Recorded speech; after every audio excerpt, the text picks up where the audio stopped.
제9장 가설 검정을 공부하겠습니다. 우리는 앞단에서 추정을 공부했었습니다. 즉 표본으로부터 얻어진 정보를 이용해서 모집단의 모수를 추정할 때 점추정 그리고 구간추정 이렇게 두 가지가 있다는 것을 배웠었는데요. 이와 같이 추정의 결과로부터 우리는 모수에 대한 정보를 어느 정도 예측할 수 있게 되는데요. 이런 예측을 통해서 우리는 잠정적으로 통계적 가설을 하나 세우려고 합니다.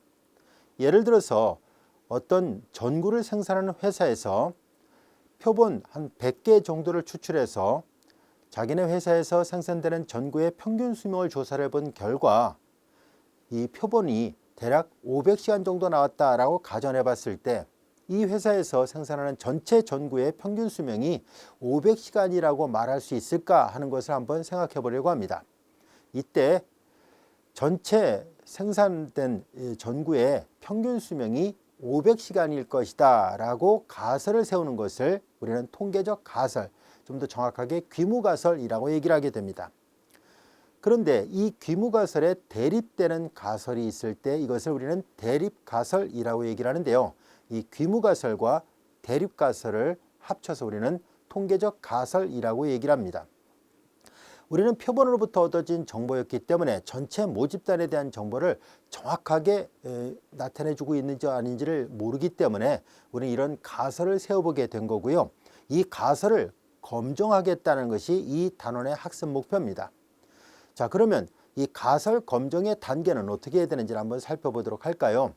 조금 전에도 설명한 것처럼 표본으로부터 얻어진 정보로부터 우리는 모집단에 대한 정보를 잠정적으로 예측을 하게 됩니다. 그래서 귀무가설과 대립가설이라는 통계적 가설을 먼저 세우고요. 그리고 유의 수준을 결정합니다. 앞에서도 얘기했듯이 특별한 경우가 아니면 주로 유의 수준은 0.05를 가장 많이 사용하고 있습니다. 물론 좀 더 엄밀한 과학적 통계 자료를 검증을 하려고 한다면 유의 수준은 더 낮은 값으로 0.01이라든가 또는 0.001 이와 같은 값을 선택할 수도 있습니다. 특별한 경우가 아니라면 주로 0.05를 선택하도록 하겠습니다. 이와 같이 해서 유의 수준을 먼저 결정을 하고 그 다음에 모수의 어떤 것을 우리가 검증을 하려고 하는지를 결정을 해야죠. 즉 모집단의 평균인지 모집단의 비율인지 등 이런 것이 있겠죠. 자, 그래서 우리는 표본 통계량으로부터 얻어진 그 추정량들이 있을 겁니다. 그러면 그 추정량들을 통해서 우리는 이것을 검정 통계량이다 라고 얘기를 하겠습니다. 자, 예를 들어서 모집단 전체가 정규분포를 이룬다 라고 가정을 했을 때 그러면 모평균을 만약에 우리가 추정을 하게 될 경우에는 우리가 앞에서 배웠던 것처럼 지통계량이라는 것을 이용해서 표준화된 정규분포화 시킬 수 있었죠. 즉 지통계량을 이용하면은 평균은 0 그리고 분산이 1이 되는 표준화된 정규분포로 근사시킨다는 것을 우리가 앞에서도 공부했었습니다. 자, 이와 같이 우리가 검정 통계량을 결정을 합니다. 모평균을 우리가 조사하려고 하는 것인지 모비율을 조사하려고 하는 것인지 등에 따라서 검정 통계량을 결정하면 됩니다. 그리고 이와 같은 검정 통계량을 직접 다 계산해서 예를 들어서 G값이라든가 또는 이제 T분포를 따르게 되면 T값을 다 결정을 합니다. 그래서 우리는 이 각각의 값들에 대해서 확률값을 계산해 봅니다. 이 확률값을 우리는 P값이라 얘기를 합니다. 검정 통계량에 대한 확률값을 구해본 결과 이것을 P값이라고요. 이 P값이 만약에 유의 수준보다 작게 나왔어요. 유의 수준이 0.05였을 때 이거보다 작게 나온다면은 그때는 귀무가설을 기각하게 되고요. 만약에 P값이 유의 수준보다 크게 나오면은 귀무가설을 기각하지 못하게 됩니다. 자, 이제 귀무가설을 기각한다, 기각하지 못한다 이런 내용들은 이제 하나하나 우리가 학습해 가면서 좀 더 자세하게 공부를 해보도록 하겠습니다. 자, 지금 설명했던 가설 검정의 일단 단계, 우리가 통계 조사를 할 때 이런 단계별로 계산하게 됩니다라는 얘기예요. 자, 이제 그러면 9장 1절 가설 검정에는 어떤 요소들이 있는지를 살펴보려고 하는데요. 통계적 가설은 크게 두 가지가 있습니다. 귀무가설과 대립가설이 있습니다.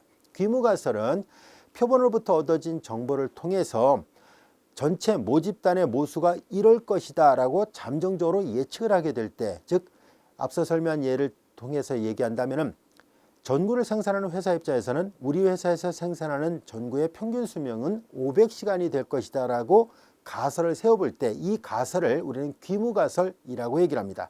즉 귀무가설은 참일 거라 예측되는 가설을 말합니다. 보통은 이제 표본으로부터 얻어진 정보, 그로부터 전체 모수를 추정했을 때 이럴 것이다 라고 우리가 잠정적으로 세우는 가설을 보통 귀무가설이라고 얘기를 하고요. 이 귀무가설에 대립되는 가설을 대립가설이라고 얘기를 합니다. 즉 500시간이다 라는 평균 수명이 500시간이다 라고 얘기를 했을 때 귀무가설은 500시간이 아니다 또는 500시간보다 작다 또는 500시간보다 크다 이렇게 할 수 있겠죠. 이런 것들을 다 귀무가설이라고 대립가설이라고 얘기를 하게 됩니다. 자, 그래서 귀무가설이 있고 대립가설이 있어요. 자, 그리고 보통 이제 귀무가설은 수학 기호를 써서 표시할 때 H0를 써서 표시합니다. 그리고 대립가설은 H1 또는 H 알파벳 A를 써서 아래 첨자 A를 써서 표시를 하고 있습니다. 그래서 여기 아래 첨자 A가 제로랑 비슷하게 생겨서 혼돈이 될 수도 있으니까 당분간은 H0, H1 이렇게 구별을 하도록 하는데요. 우리 책에서는 HA하고 H1을 혼용해서 사용하고 있습니다. 자, 이제 우리는 이렇게 귀무가설과 대립가설 이렇게 했을 때, 자, 검정을 할 때 단측 검정과 양측 검정이 있습니다. 단측 검정이라는 것은 뭐냐면 조금 전에 우리가 귀무가설을 H0로 했을 때 만약에 평균을 뮤0다 라고 했다라고 가정했을 때 대립가설 H1은 만약에 뮤0보다 작은 값이 나온다 라든지 이렇게 돼 있을 때 또는 더 크게 나온다 라고 했을 때 이런 것들 이렇게 세운 것을 우리가 단측 검정이랍니다. 이렇게나 또는 이렇게 세운 것을 말합니다. 그러나 만약에 이쪽만 세우지 않고 또는 즉 뮤0보다 작거나 또는 큰 거를 다 합쳐서 대립가설로 세웠을 때 이렇게 하는 것을 우리가 양측 검정이라고 얘기를 합니다. 단측 검정, 양측 검정은 만약에 정규분포, 표준화된 정규분포 곡선이 나타나게 되면은 그 곡선의 기강력하고도 관련이 있습니다. 뒤에 가서 예문을 풀면서 그림도 그려가면서 자세하게 설명하도록 할게요. 일단 단측 검정이란 말 뜻, 양측 검정이란 말 뜻 이해할 수 있겠죠. 자, 이거는 보통 이렇게도 쓰지만 이렇게도 많이 씁니다. 즉 평균은 모평균은 이럴 것이다 했을 때 양측 검정은 그렇지 않다. 즉 뮤0가 아니다. 즉 500시간이다. 앞서 예문을 들었던 것처럼 전구가 500시간이다. 평균 수명이. 그런데 얘는 뭐냐면 500시간이 아니다라는 얘기예요. 500시간이 아니다라고 해버리면은 그때는 500시간보다 작거나 또는 500시간보다 큰 거를 모두 다 포함하게 됩니다. 그래서 이제 단측 검정, 양측 검정이라는 말 뜻 어렵지 않습니다. 이렇게 작은 쪽만 할 때나 또는 큰 쪽만 할 때를 단측 검정이라고 이렇게 이 두 개를 다 한꺼번에 계산할 때를 양측 검정이라고 얘기를 합니다. 자, 이제 우리는 통계량으로 어떤 걸 선택할 것인가 하는 문제가 생기는데요. 만약에 모수의 평균을 구하는 것이 우리의 목적이었다면은 그리고 전체 모집단을 정규분포를 따른다라고 가정을 하고 모집단의 표준 편차를 알고 있다라고 가정했을 때 그럼 우리는 이미 앞에서 배웠던 이 추정량이 있었죠. 바로 이 G스코어라고 불려지는 또는 G통계량이라고 불려지는 이 통계량을 이용합니다. 여기 보다시피 모집단의 표준 편차를 이용하고 있거든요. 모집단이 정규분포를 이루고 모집단의 표준 편차를 알고 있다면 이 G통계량을 검정통계량으로 선택을 할 것이고 그러면 이것은 이미 앞에서 배웠던 것처럼 표준화된 정규분포를 따르게 됩니다. 평균은 0, 분산은 1이 됩니다. 그런데 만약에 모집단이 정규분포라는 것은 알고 있지만 그러나 모집단의 표준 편차를 모르고 있다라고 가정했을 때 그때는 우리는 자유도를 n-1로 하는 t분포를 이용해서 계산합니다. 그때 여기 보다시피 여기는 얘는 모집단의 표준 편차였다면 얘는 표준 오차를 말합니다. 표본으로부터 얻어진 오차예요. 자, 그래서 이렇게 자유도가 n-1인 t분포를 따른다는 얘기니까 검정 통계량은 이렇게 모집단의 평균을 우리가 검증하려고 할 때 모집단의 표준 편차를 알면 G통계량을 이용해서 계산하고 모집단의 표준 편차를 몰라서 표준 오차, 즉 표본으로부터 얻어진 표준 오차를 이용해서 계산할 때는 자유도가 n-1이 되는 이 T분포를 따르게 되는 이 T 검정 통계량을 이용하면 됩니다. 그리고 만약에 비율을 조사하고자 한다면은 이렇게 모비율 값을 계산하고자 할 때 우리는 이런 식으로 표본 비율을 이용해서 이미 앞에서 다 학습했었던 내용이에요. 여기서 주의할 점은 여기 P0가 바로 귀무가설을 말합니다. 즉 전체 모집단의 비율이 이럴 것이다 라고 우리가 가설을 세웠을 때 그 뮤 이퀄 뮤제로처럼 이제 우리가 조사하고자 하는 것이 모집단의 비율을 말하고 있다면 바로 이렇게 P0 그 우리가 가설을 세웠던 귀무가설로 세웠던 그 P0 값을 계산합니다. 표본 비율이 아니에요. 요 점을 주의해야 돼요. 표본 비율 P 발을 계산하는 것이 아니라 P0를 이용해서 계산하고 있기 때문에 그 부분을 각별히 신경 쓰기 바랍니다. 자, 그리고 우리는 모집단이 정기분포를 이루고 있지 않다 할지라도 대표본일 경우에는 표본의 개수가 30개 이상 정도만 돼도 대표본이라 얘기를 했었죠. 그 정도만 되면은 전체 그 표본이 30개 이상이 되면은 정규분포를 따른다는 것을 이미 앞에서 배웠었습니다. 중심극한 정리로부터 정규분포화된다는 것을 배웠기 때문에 우리는 이제 특별한 말이 없다 할지라도 전체 모집단은 정규분포를 따른다라고 가정할 것이고요.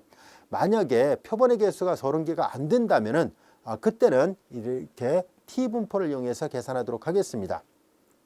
그리고 만약에 모집단이 정기분포인지 아닌지를 모른다 할지라도 대표본이라면 조금 전에 얘기한 것처럼 중심극한 정리로부터 정기분포화를 시켜서 계산할 수 있기 때문에 주로 이제 요 위에 걸 많이 계산하게 됩니다. 모집단의 이 표준 편차는 그럼 어떻게 알 수 있나요? 라면 예를 들어서 경험적으로 얻어진 결과라고 생각하면 됩니다. 즉 전체 모집단이 정기분포를 따른다든가 그리고 모집단의 표준 편차라는 개념을 우리가 알고 있다라는 가정을 세웠다는 얘기는 전구를 생산하는 회사에서 전년도에 생산한 전구에 대해서 뭔가 조사했던 통계 조사했던 결과 나온 게 있겠죠. 그래서 모집단의 정기분포를 따른다는 것을 알게 됐고 모집단의 표준 편차 얼마라는 것을 경험적으로 알고 있었다라고 가정한다면 그런 경험치를 이용해서 계산해 보겠습니다는 얘기고 얘는 그걸 모르는 경우를 이제 다루겠다라는 의미예요. 자, 이제 이런 검정 통계량 우리가 G 통계량이라든가 T 통계량 이런 것들을 주로 사용하려고 합니다. 자, 이제 우리는 검정을 하다 보면은 오류가 발생하게 되는 경우가 있는데요. 이 오류에는 크게 두 가지 오류가 있습니다. 제1종의 오류와 제2종의 오류가 있는데요. 자, 제1종의 오류는 우리 앞에서 참일 거라고 예측되는 가설, 통계적 가설을 귀무가설이라고 얘기를 했었죠. 제1종의 오류는 뭘 나타내냐면 이 귀무가설이 참인데도 불구하고서 얘를 기각하게 되는 오류를 나타냅니다. 귀무가설이 참인데도 불구하고서 얘를 기각을 해버렸어요. 그래서 오류가 발생할 때 이것을 제1종의 오류라고 얘기를 합니다. 자, 제1종의 오류가 발생할 확률을 보통 알파라고 표시를 하고요. 이것을 유의수준이라고 얘기를 합니다. 검정의 유의수준이라고 얘기를 하고요. 그래서 귀무가설이 사실인데도 불구하고서 귀무가설을 기각했을 때 생기는 확률값을 우리는 알파라고 얘기를 할 겁니다. 자, 그러면 전체 확률은 1이기 때문에 그럼 1-알파라면은 1-알파라면 여기 보다시피 자, 이제 귀무가설이 사실인데 참인데도 불구하고서 얘를 기각할 확률이 알파라면 당연히 1-알파는 뭐예요? 기각하지 않은 확률을 말하겠죠. 귀무가설이 참일 때 얘를 기각하지 않은 거예요. 우리가 보통 기각하지 않았을 때 자연스럽게 채택한다 이런 표현을 많이 쓰는데요. 이제 기각하지 않는 상태를 말하는 거예요. 그러니까 귀무가설이 틀렸다라고 귀무가설이 사실일 때 기각한다는 건 뭐냐면은 귀무가설이 틀렸구나라는 뜻이라면은 기각하지 못한다는 얘기는 이 귀무가설이 틀렸다라고 말할 어떤 결정적인 증거가 없다 이런 말이라고 생각하면 됩니다.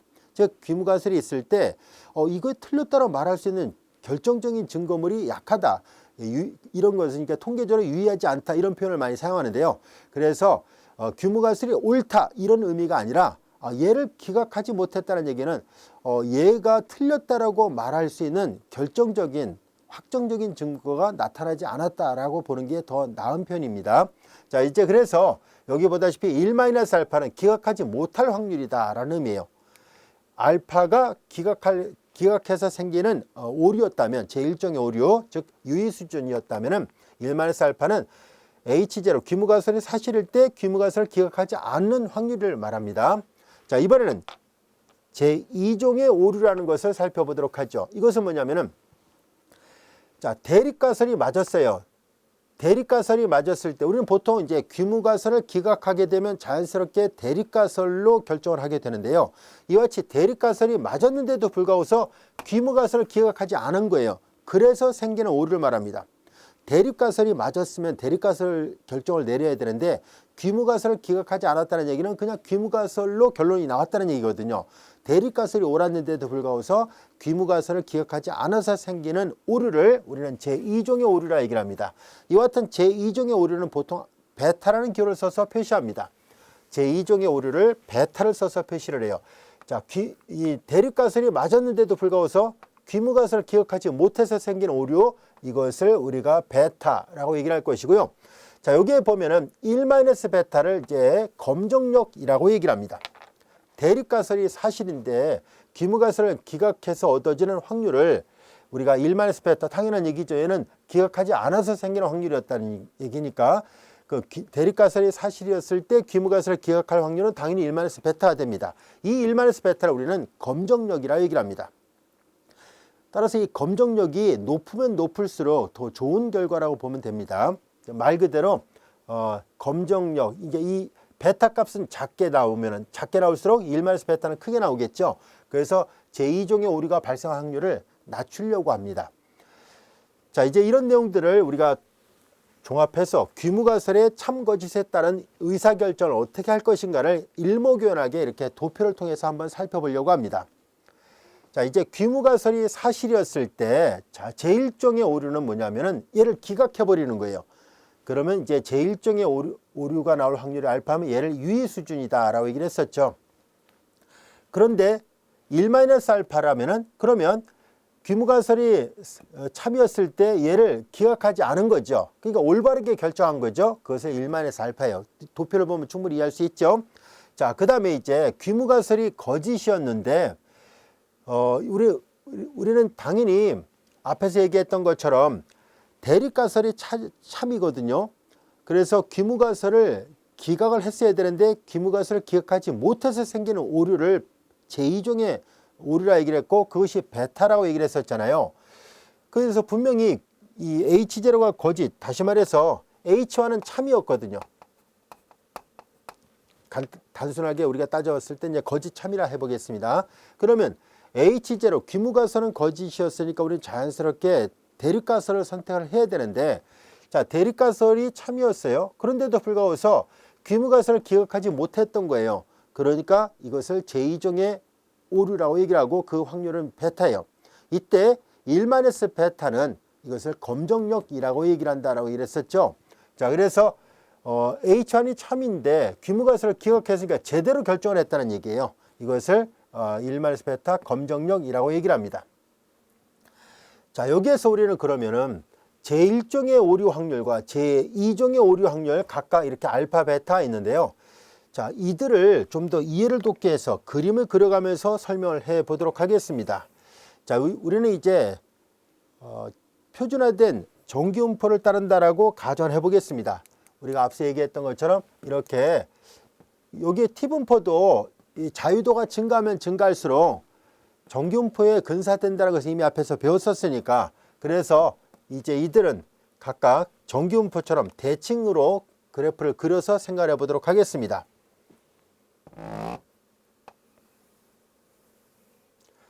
자, 이제 이렇게 되어 있다고 가정했을 때, 자, 여기서 제1종의 오류가 발생한다라는 말은 무슨 말인지 한번 살펴보도록 하겠습니다. 제1종 오류는 귀무가설이 맞는데 이를 기각함으로써 생기는 오류고요. 그 다음에 제1종 오류가 발생할 확률을 알파라 하자라고 얘기를 했었죠. 자, 그래서 그림사로 본다면은, 자, 이제 여기를 말하는 거예요. 여기가 이제 알파. 자, 요 확률 값이 이제 알파. 왜냐면 이 곡선 아래 보면 이게 표준화된 정기분포를 따르니까 곡선 아래 보면 전체 넓이는 1이거든요. 그래서 이 부분은 당연히 얘나 얘는 다 같이 이쪽이든 이쪽이든 간에 1보다는 작은 값이에요. 요 알파를 우리는 앞서 얘기했던 것처럼 유의 수준이라고 얘기를 합니다. 자, 이제 여기에서 이렇게 있을 때 우리는 자, 이제 이 귀무가설을 이용해서 이제 하나하나 그래프를 그려보면 옆에다가 이제 그래프를 하나 더 그려볼게요. 이것이 바로 제1종의 오류가 발생할 확률 알파예요. 그런데 우리는 만약에 이제 여기에서 다음 같은 경우가 생겼다고 보겠습니다. 여기가 이제 우리가 H0 값이 뮤 이퀄 뮤 제로였다라고 가정해 보고요. 그 다음에 이제 이 그림선을 보면 H1이 뮤가 뮤 제로보다 크다라고 가정할게요. 즉 우리가 귀무가설을 모집단의 평균이 뮤 제로일 것이다라고 통계적 가설을 세웠어요. 그런데 대립가설은 아니다, 뮤 제로보다 크다라고 이제 대립가설을 세웠다라고 가정했을 때, 자, 뮤 제로보다 큰 값을 여기다 그려놓은 거예요. 자, 이제 여기가 이제 여기를 이제 뮤1 편의상 뭐 뮤 제로보다 큰 값을 편의상 뮤1이었다라고 가정할게요. 자, 이렇게 본다면은 자, 여기에서 제1종 오류가 발생할 확률이 알파라는 얘기는 여기를 말하고요. 그러면 베타라는 것은 뭘 말할까 하는 것을 알아보려고 합니다. 제2종 오류가 발생할 확률. 제2종 오류는 앞서 얘기한 것처럼 대립가설이 맞는데도 불구하고서 귀무가설을 기억하지 못해서 생기는 오류라고 얘기를 했었잖아요. 그거는 어디를 나타내냐면 바로 여기를 나타냅니다. 요 경계값을 실어 놓을게요. 책에서처럼. 그럼 요 파란색 빗금친 부분 있죠? 이 파란색 빗금친 부분이 바로 베타 값입니다. 즉 노란색 이 빗금친 부분이 귀무가설이 맞는데도 이를 기각함으로써 생기는 오류가 나올 확률 유의 수준이거든요. 얘가 알파였다면은 베타는 이 그림에서 여기를 나타냅니다. 우리는 알파하고 베타가 동시에 작게 나오길 원합니다. 왜냐하면 얘네들 전부 다 오류가 나올 확률이기 때문에 알파도 작고 베타도 작길 바라는데요. 그러나 현실적으로 알파, 베타를 동시에 작게 잡는다는 것은 결코 쉬운 문제가 아닙니다. 그래서 보통 우리가 통계적 검증을 하게 될 때는 우리가 이 알파 유의 수준을 정해놓고 베타를 최소화시키려고 하게 됩니다. 그래서 우리가 앞에서 유의 수준을 먼저 정한다라고 했던 이유는 그 때문입니다. 이 알파가 고정되어 있을 때 우리는 베타가 최소가 되길 바라는데요. 예를 들어서 그렇게 하려면 어떻게 될까 하는 얘기예요. 알파가 고정되어 있을 때 베타가 최소화되길 바라는데요. 그것은 바로 표본의 개수를 증가시키면 됩니다. 표본의 개수를 증가시키게 되면은 이렇게 밀집 현상이 나타나잖아요. 자, 이제 정규분포화된다라고 가정했을 때 이렇게 0으로 가고요. 그 다음에 이제 여기가 이제 알파 값이었다라 보겠습니다. 그러면 그에 더불어서 표준화시키게 되면은 이런 식으로 될 것이고, 우리 교재에 있는 그림을 잘 이해를 해보세요. 자, 그럼 여기도 이런 식으로 이렇게 그려집니다. 자, 그래서 가운데는 평균값에 밀집되어 있는 현상이 벌어지고요. 이렇게 돼요. 자, 여기 보면 알 수 있듯이 표본의 개수를 더 증가시키게 되면은 이 베타의 이 빗금친 영역, 왜냐하면 이게 꼬리가 두터운 모양인데 만약에 표본의 개수를 더 많이 뽑으면 뽑을수록 꼬리는 얇아지거든요. 꼬리가 얇아진다는 얘기는 이 꼬리 부분의 넓이가 작아져요. 이 가운데에 몰려있기 때문에 여기의 확률은 높아지고 여기는 작아지죠. 그래서 보다시피 이렇게 베타가 줄어든다는 것을 이제 알 수 있습니다. 그래서 표본의 개수를 많이 뽑으면 뽑을수록 자, 이제 이렇게 유의 수준을 고정시켜 놨을 때 제2종의 오류가 발생할 확률을 낮출 수 있다는 것을 알 수 있습니다.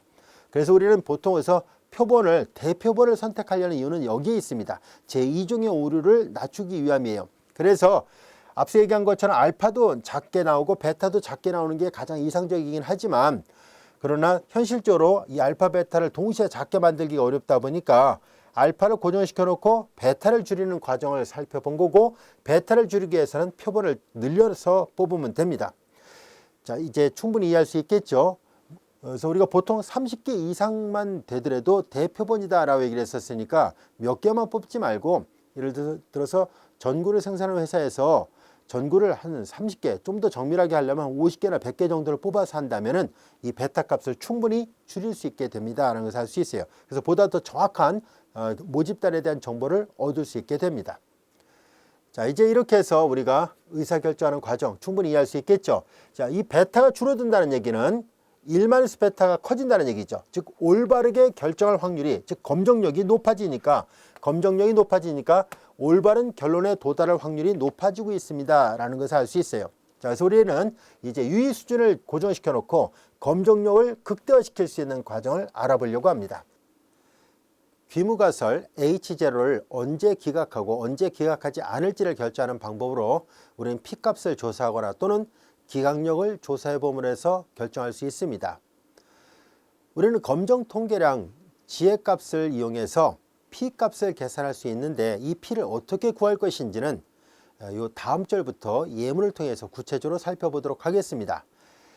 검정 통계량을 이용해서 P값을 구할 수 있었다라고 가정했을 때 이 P값을 구한 결과가 유의 수준 알파값보다 작은 값이 나오게 되면 귀무가설을 기각합니다 라고 결론을 내릴 것이고, 만일 P값을 계산한 결과가 유의 수준보다 큰 값이 나오게 되면 귀무가설을 기각하지 않는다라고 결론을 내리도록 하겠습니다.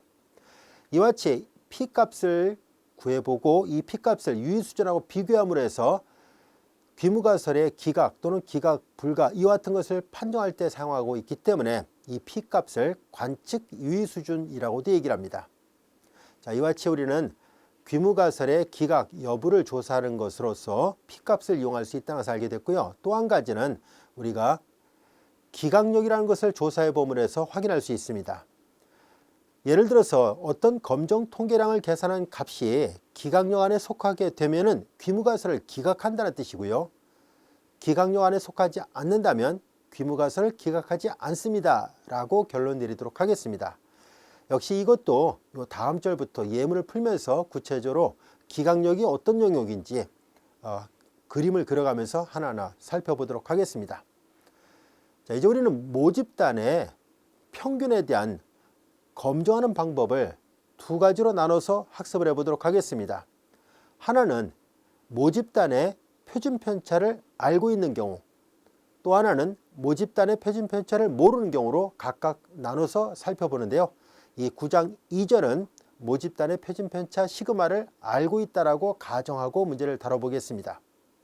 우리가 다루고자 하는 모집단은 정기분포를 따르고 있다라고 가정하고 모 표준 편차 시그마를 알고 있을 때 모집단의 분산에 대한 검증으로서 사용하는 검정 통계량은 이미 앞서도 설명했던 것처럼 G통계량을 이용합니다.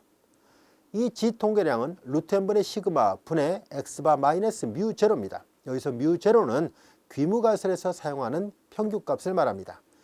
이 G 스퀘어 값은 앞서 우리가 살펴봤던 것처럼 표준화된 정기분포에 근사한다라는 것을 알고 있습니다. 자, 그래서 이와 같은 G 통계량을 이용해서 모평균을 검증을 할 때 우리는 앞서 설명한 것과 같은 과정을 거쳐서 검증 절차를 우리가 다루도록 하겠습니다. 우리는 먼저 단측 검증을 할 것인지 또는 양측 검증을 할 것인지를 먼저 결정을 해야 되는데요. 단측 검증일 때는 아래꼬리 검증 또는 윗꼬리 검증 이런 게 있습니다. 그리고 이 두 개를 우리는 그냥 합쳐서 단측 검증이라고 얘기를 합니다. 그리고 양측 검증은 양쪽 꼬리 부분을 다 함께 조사하는 것을 말합니다. 자, 이와 같이 우리는 검증하는 방법으로서 단측 검증을 할 것인지 양측 검증을 할 것인지를 이제 결정을 했다라고 가정하고요. 그러면 거기에 맞춰서 우리는 귀무가설과 대립가설을 결정하게 됩니다. 귀무가설은 뮤 이퀄 뮤 제로였다라고 가정을 했을 때 이제 아래 꼬리 검증은 이 귀무가설 H와는 뮤가 뮤 제로보다 작은 경우로 대립가설을 세울 것이고, 윗꼬리 검증에서는 대립가설을 뮤가 뮤 제로보다 크다라고 할 것이고요. 양측 검증일 때는 대립가설을 뮤는 뮤 제로가 아니다라고 가정하겠습니다. 자, 이제 이렇게 해서 우리는 이제 아래꼬리 검증, 윗꼬리 검증, 그리고 양측 검증 어떻게 하는지 알 수 있겠죠. 자, 이제 그러면 모집단의 평균을 검증하는 절차로서 이와 같이 우리는 통계적 가설을 먼저 세웁니다. 제일 먼저 통계적 가설을 세우고 그 다음에 유의 수준을 어떻게 할 것인지를 결정합니다. 그리고 그 다음에는 검정 통계량을 어떤 것을 사용할 것인지를 결정을 해야 되는데, 우리가 모평균을 계산한다 라고 얘기를 했었으니까 지 통계량을 계산하면 됩니다. 더군다나 우리는 모집단의 표준 편차 시그마를 알고 있다라고 얘기를 했기 때문에 지 통계량을 검정 통계량으로 결정하도록 하겠습니다. 그런 다음에 우리는 이 지 통계량으로부터 P값을 계산을 하겠습니다. 이 P값을 계산한 결과가 유의수준 알파보다 작으면 귀무가설을 기각할 것이고, 유의수준보다 큰 값이 나오면 귀무가설을 기각하지 않는다라고 결론 내리도록 하겠습니다. 자, 이와 같은 내용들을 일목요연하게 설명한 것이 바로 이겁니다. 통계적 가설을 먼저 설정하고 유의수준, 검정 통계량을 결정하고 지 통계량입니다. 그리고 이제 P값을 구해서 유의수준보다 작으면 기각하고 크면은 기각하지 않는다는 얘기예요.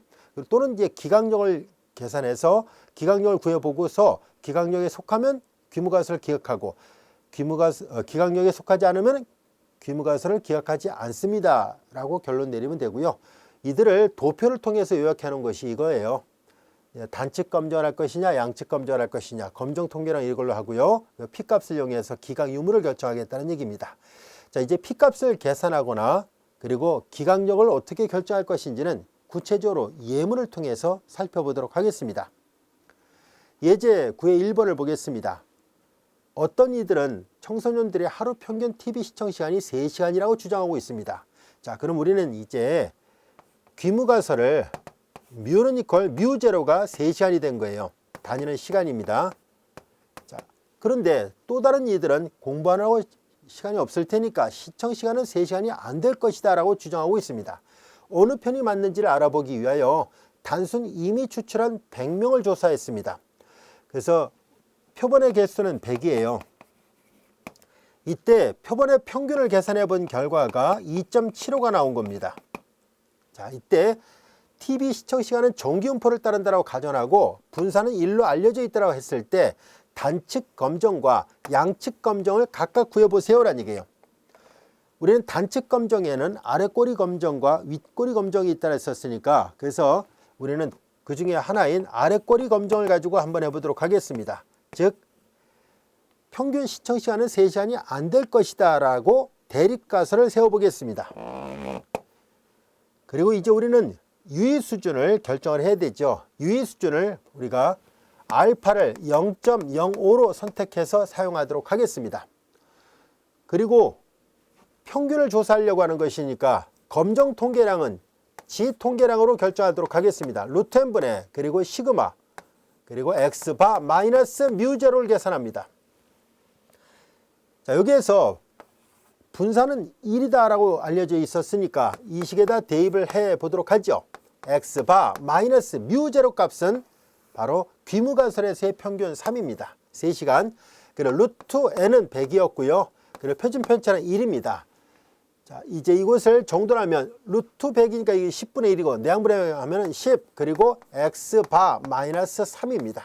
자, 이제 지 통계량을 계산한 결과 이거였고요. 여기에다가 바로 이 값을 대입을 해 보도록 하겠습니다. 따라서 지 통계량 10 그리고 x바가 2.75로 나왔잖아요. 마이너스 3입니다. 자, 이것은 10 곱하기 마이너스 0.25가 됐네요. 그래서 이것은 마이너스 2.5가 나왔습니다. 자, 이제 이 G값이 마이너스 2.5가 나왔는데요.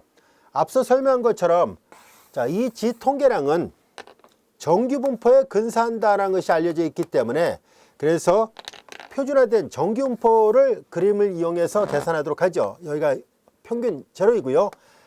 정규분포를 따르니까 가운데가 볼록한 이런 모양이고 좌우 대칭이 되는 그래프입니다.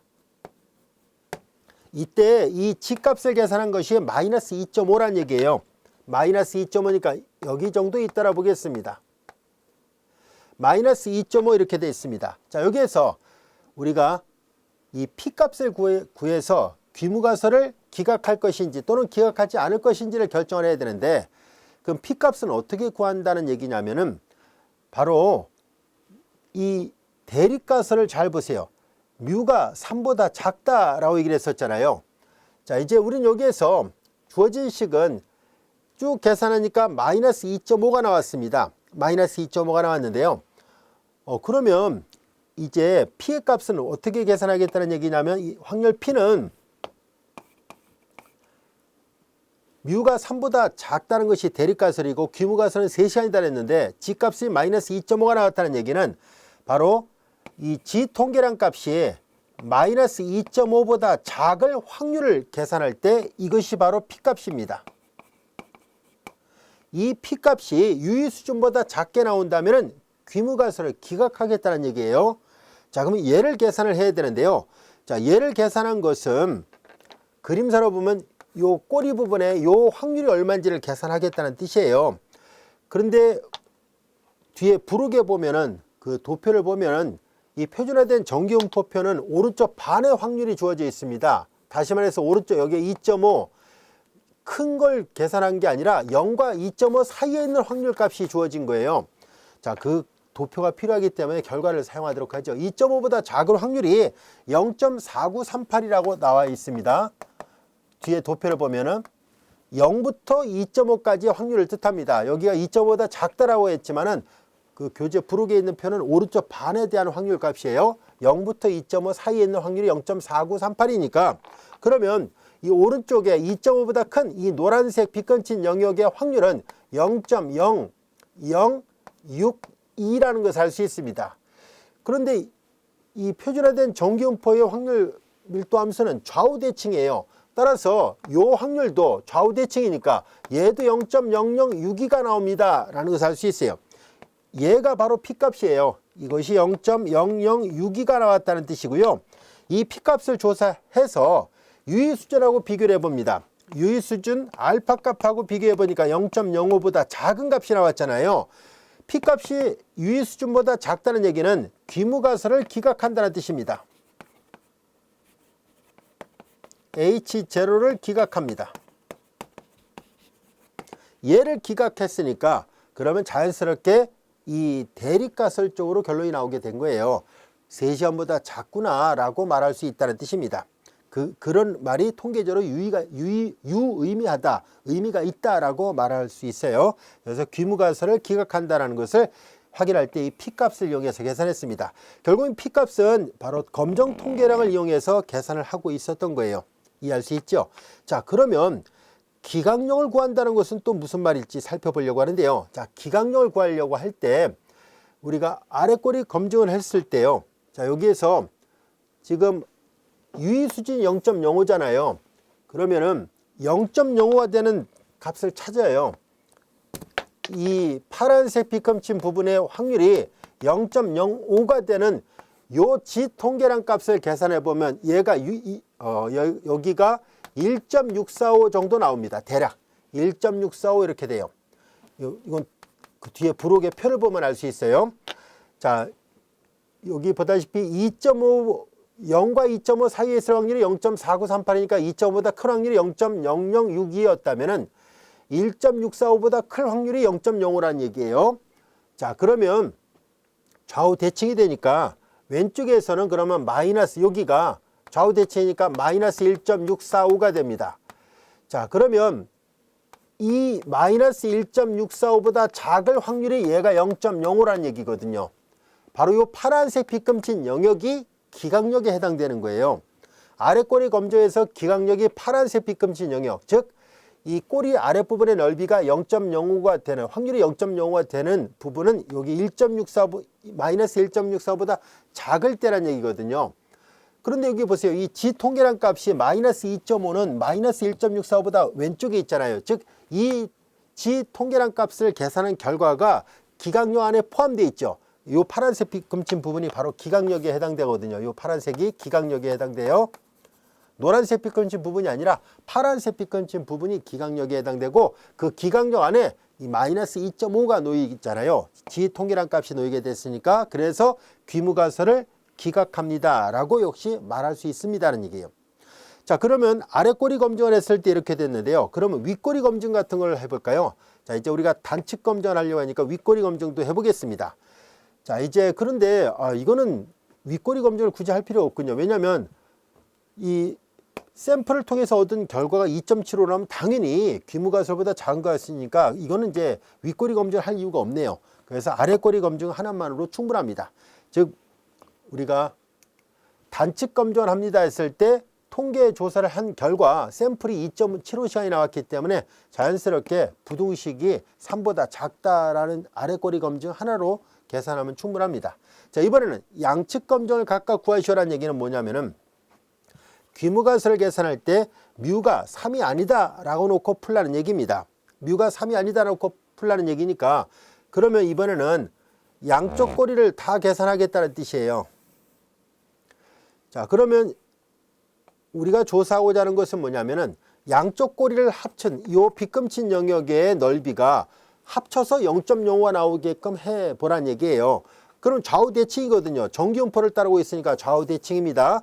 양쪽이 0.05니까 그러면 0.025가 되겠죠. 여기도 0.025 이와 같이 됩니다. 자, 이렇게 되는 G 스퀘어 값은 여기가 1.96이고요. 여기는 마이너스 1.96이 됩니다. 다시 말해서 우리는 앞에서 다 배웠던 내용처럼 요 빗금친 영역 안에 놓이게 될 확률이 100분율이 95%예요. 양꼬리 부분을 더한 것은 5%가 되고요. 100분율로 얘기하면 이게 5%가 돼버리거든요. 곱하기 100 해서 하면은요. 그래서 유의 수준이 0.05다는 얘기는 여기 1.96 마이너스 1.96인데요. 이 얘보다 작거나 또는 얘보다 큰 영역이 바로 기각역 안에 속한다는 얘기예요. 여기가 기각역에 속합니다. 여기가 이제 기각역에 속해요. 얘네들이 바로 기각역에 해당되는데요. 자, 우리는 앞서 이 G 스퀘어 값을 계산해 본 결과 이 G 스퀘어 값은 마이너스 2.56이니까 여전히 이 기각역 안에 포함되어 있다라는 것을 알 수 있습니다. 그래서 양쪽 꼬리를 다 조사하는 양측 검정을 한다 할지라도 이 G 통계량 값이 기각역 안에 속해버렸기 때문에 여전히 이 경우도 귀무가설을 기각합니다 라는 것을 알 수 있어요. 그래서 평균 시청 시간은 3시간이 안 된다라고 결론을 내릴 수 있고 이런 결론은 통계적으로 유의미하다, 의미가 있다라고 말할 수 있다는 뜻입니다. 물론 P값을 이용해서 계산해도 돼요. 양쪽 꼬리를 계산하고 이 그래프가 좌우 대칭이 되는 그래프니까 이 P값의 2배를 가지고 계산해도 돼요.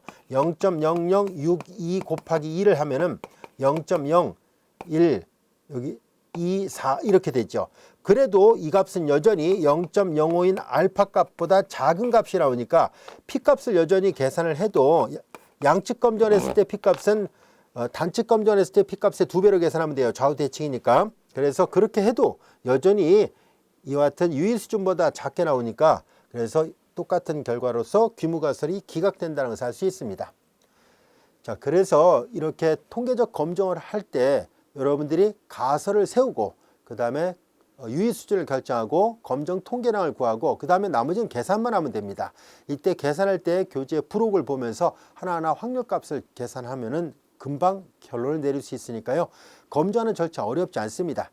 자, 이제 우리는 지금 학습했던 내용은 우리가 검정을 어떻게 할 것인가 하는 문제를 살펴봤고요. 그리고 모평균을 검정할 때 모집단의 표준 편차를 알고 있다는 가정하에서는 어떻게 검정하는가 하는 것을 살펴봤습니다. 이제 우리는 이어서 모집단의 표준 편차를 모를 때는 어떻게 할 것인지를 학습해 보도록 하겠습니다.